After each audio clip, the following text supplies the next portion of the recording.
Hey guys, welcome back. We got an exciting episode today. I'm going to be cutting my first piece of Tanzanite. And as you can see, I did a little bit of a change on the studio here. Got some art, and I have my cameraman behind there as well. He's going to be helping out. We got a new camera, so definitely got some changes. We're kicking this off with a piece of Tanzanite, which is 1,000 times rarer than diamonds. And the Tanzanite is actually trichroic, meaning that it shifts to 3 different colors, which is pretty fascinating. So for this piece, I'm going to be doing a fantasy cut, and I have a design in mind. I'm going to kind of go with a bit of a free form. Now, there's kind of a natural crescent moon cut out of the side of this stone, so I'm going to basically utilize that, and I'm going to cut that into the finished cut, and I'm going to do a carving on the pavilion, which is the base of the gemstone.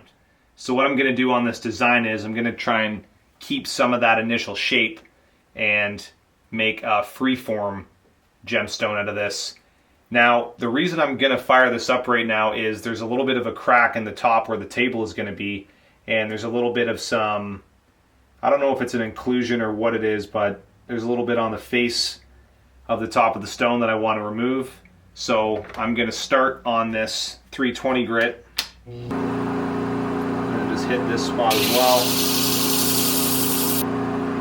Now we'll see how this goes, but I was describing the initial idea of this crescent moon in the side.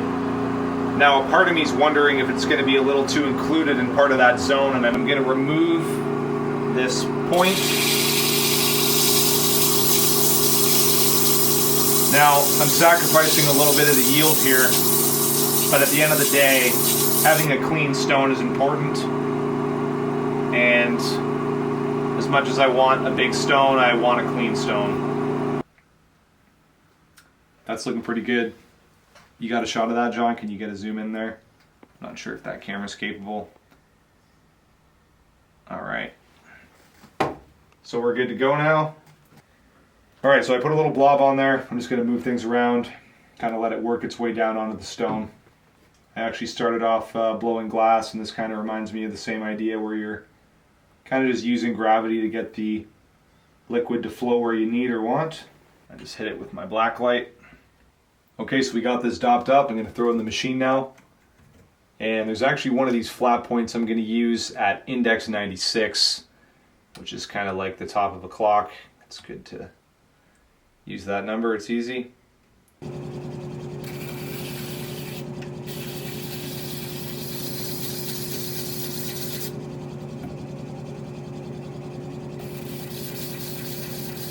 Because this is already flat, that basically works for that facet.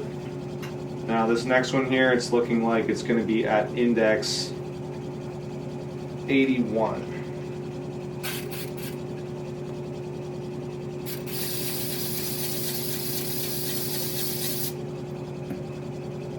Okay, it's going to be perfect.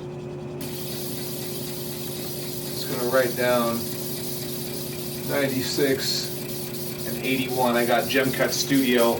I'm actually going to cut the stone on the software as well, or at the very least take a note.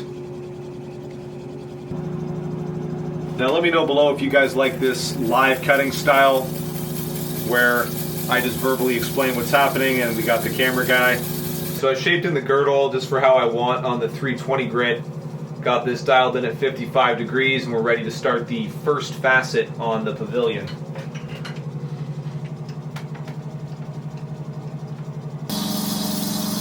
We're going to start cutting.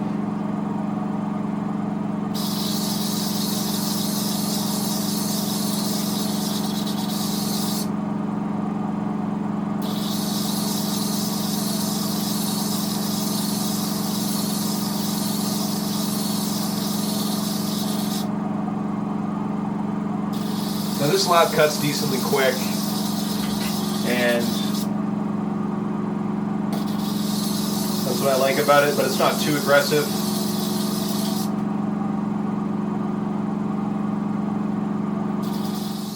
Now I'm going to work on cutting a flat point on the bottom where I'm actually going to do this fantasy carving. Typically I put on my 45-degree adapter, but I'm just trying to remove some materials so when I get to the polishing phase on the pavilion, it goes a little faster.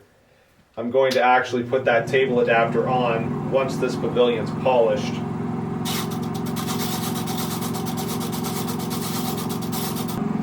Sweet, this thing's really coming into shape now. Okay, I got things cut in on my 1200 sintered for the pavilion. I'm going to deconstruct the V5 and we're going to set up the fantasy machine now. Once I get these cuts done that I need to do, it will be back to the V5 for the polish on the pavilion. What I like about this machine is how versatile and quick this sets up.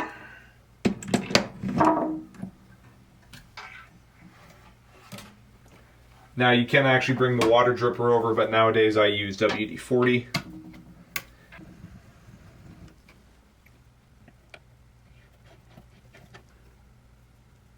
I'm just going to throw this on. This is just going to catch some of the debris from the WD-40 I'm going to be using here. We're going to see now where this cuts.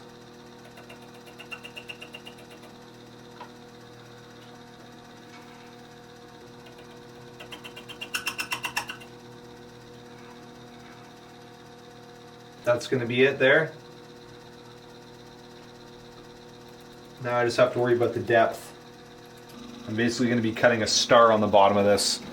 Now I changed up my original game plan just due to the size of the table on the pavilion here that I had to work with. I thought this is going to be a better way to go, and that's what we're doing. I'm just going to cut this a little deeper, but other than that, that's the look I'm going for. Just a little bit more speed, more WD-40. So basically, right now I'm just actually thinking about the precise design. I could do a 6-sided star. I could do a 12-sided.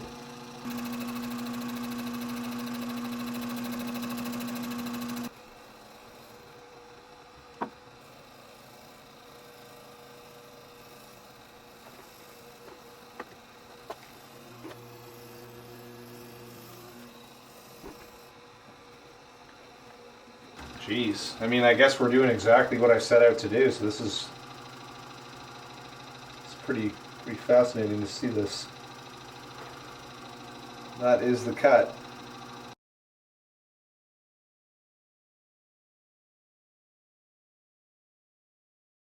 Alright, so I just finished up the pavilion on the Tanzanite. We got the polish finished up. I'm just going to take this out now. I'm going to take a quick look. This is the 60,000 grit finish. And I'm going to throw this into my gem transfer, and we're going to cut the crown. Yep.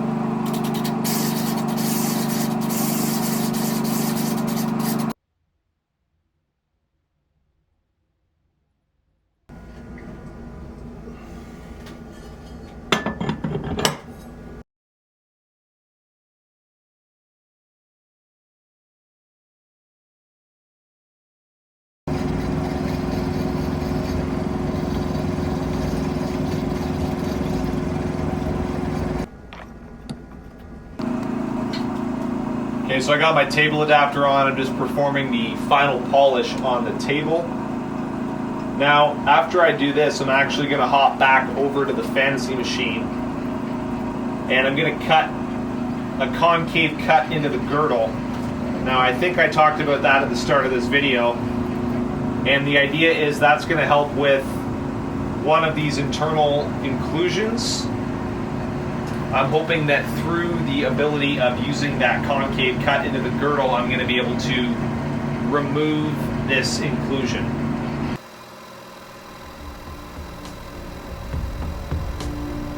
A part of me just feels like since we're at it, I'm just going to go a little bit deeper. Alright, that's going to be it, guys.